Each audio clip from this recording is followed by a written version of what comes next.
ఈరోజు అంతర్జాతీయ యోగా దినోత్సవం. హ్మ్. ప్రభుత్వం చాలా ప్రతిష్టాత్మకంగా చేసింది. దేశవ్యాప్తంగా నడుస్తుంది. హ్మ్. దీంట్లో ఏ పార్టీకి భిన్నాభిప్రాయం కూడా లేవు. హ్మ్. ప్రతిపక్ష నాయకుడుగా ఉన్న జగన్మోహన్ రెడ్డి గారు, అన్ని రాజకీయ పార్టీలు, సెలబ్రిటీలు అందరూ కూడా అంతర్జాతీయ యోగా దినోత్సవం చేసుకున్నారు. హ్మ్. అంటే యోగా అనేది ఒక గొప్ప ప్రక్రియ. ఎందుకు యోగా చేస్తాము? ఒకటి హ్మ్. వ్యాయామం, హ్మ్. 2 మనసును కూడా నిగ్రహంగా ఉంచుకోవడం, హ్మ్. కంట్రోల్ చేసుకోవడం. ఇది ఒక పార్ట్.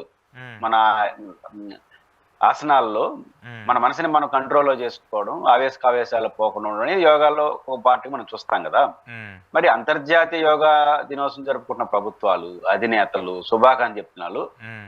మీరు ఏం నేర్చుకున్నారు యోగా నుంచని? జనానికి ఏం నేర్పుతారో తర్వాత మాట్లాడదాం. హ్మ్. ఈ యోగా గురించి సందేశం ఇస్తున్నారంటే, యోగాలో ఉన్న ఒక అంశం మనసును ప్రశాంతంగా ఉంచుకోవడం, హ్మ్. మన మనసును మనం కంట్రోల్‌లో చేసుకోవడం కూడా ఒక భాగం గదా! హ్మ్. అది చేయలేని మీరు యోగా గురించి ఏం సందేశం ఇస్తున్నారు?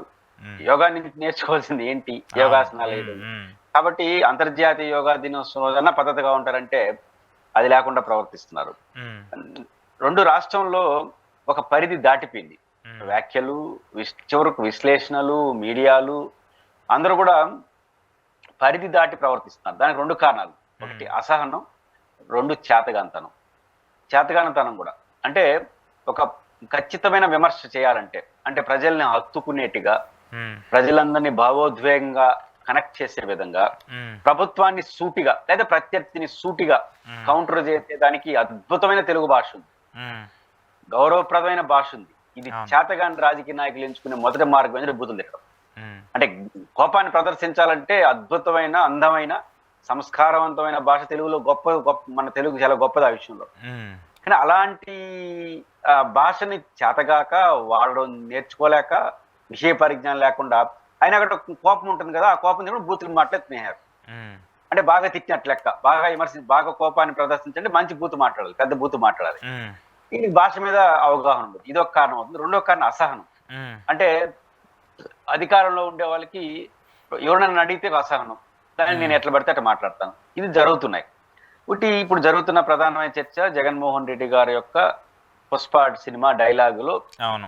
ఆ మీడియా సమావేశంలో మాట్లాడారు. హ్మ్. జగన్మోహన్ రెడ్డి గారు దాన్ని యథాలాపంగా అన్నాడంటే నేను ఒప్పుకోను. హ్మ్. ఆయన చాలా వ్యూహాత్మకంగానే అన్నాడని అనుకుంటున్నాను. హ్మ్. కానీ ఆ వ్యూహాత్మకంగా ఏమన్నాడు 2 ఒకటి ప్రత్యర్థిని చులకన చేయడం. 2 మేము సీరియస్‌గా ఉన్నామని ఇండైరెక్ట్‌గా చెప్తున్నాడు. అది కూడా ఉంది. హ్మ్. ఆయన చెప్పకుండా చెప్తున్నాడు. అందువల్ల తెలివిగా ఏం చేసినాడు విలేకరులు మీతో చెప్పించాడు ఆ డైలాగులు. ఆయన చెప్పట్ల. హ్మ్. మళ్ళీ చివరికొస్తే ఆయనేం చెప్పడు. హ్మ్. అంటే నిన్న మొత్తం ఏదైతే 'పుష్ప' సినిమా డైలాగ్ ఉందో టెక్నికల్‌గా తప్పు చేయకూడదు. హ్మ్. ఇయ్యాల్సిన సందేశం ఇచ్చేవాలి. హ్మ్. అట్ ద సేమ్ టైమ్ ప్రత్యర్థిని గందరగోళంలో పెట్టాలి. 3 చేసినాడు. హ్మ్. ఆయన ఆయన మామూలుగా ఒక 2 గంటల ఉపన్యాసం చెప్తే ఏం చేస్తారు చివరిలో ఏదో టంగ్ స్లిప్ అయ్యి ఒక మాట దాన్ని పట్టుకుంటాయి ప్రతిపక్షాలు. అవును. అపోజిషన్. హ్మ్. ఇది టంగ్ స్లిప్ అయింది కాదు ఇది. హ్మ్. చాలా స్పష్టంగా ప్రత్యర్థి నువ్వు ఇదే మాట్లాడు అని చెప్పినాడు ఆయన. హ్మ్. అంటే ప్రత్యర్థి నేను లేవనెత్తిన ఏ అంశానికి సమాధానం చెప్పదు అధికార పార్టీ. ఇది చెప్పాను కదా ఇదే వాళ్ళు దాని చుట్టూ మాట్లాడతారు చూడు అని ముందే చెప్పినాడు ఆయన. హ్మ్. ఇండైరెక్ట్ గా. హ్మ్. లేకపోతే అంతసేపు దాన్ని లాగుండడు. టంగ్ స్లిప్ అయితే గబక్కన ఒక మాట అనేసి వదిలేసి ఉంటాడు. హ్మ్. ఇప్పుడు పవన్ కళ్యాణ్ గారిని కార్పొరేటర్‌కి ఎక్కువ, ఎమ్మెల్యేకి తక్కువ అన్నది పొత్తు ఒక మాట అనేసి వెళ్ళిపోయినాడు. అది హ్మ్. వేరు. టంగ్ స్లిప్ అన్నది పొద్దు. ఇది అట్ట కాదు. చాలా సేపు విలేకరుల్ని లాగి విలేకరులతోనే చెప్పించి తెలుగుదేశం పార్టీకి ఒక మెసేజ్ ఇచ్చినాడు. ఓకే. హ్మ్. కాబట్టి మీరు దీని గురించే చర్చించుకోండి. మీ స్థాయిని మీరు తగ్గించుకోండి అని చెప్పాడు ఆయన. హ్మ్. వాళ్ళు దొరికింది ఛాన్స్ అని దాని చుట్టూ మాట్లాడతారు.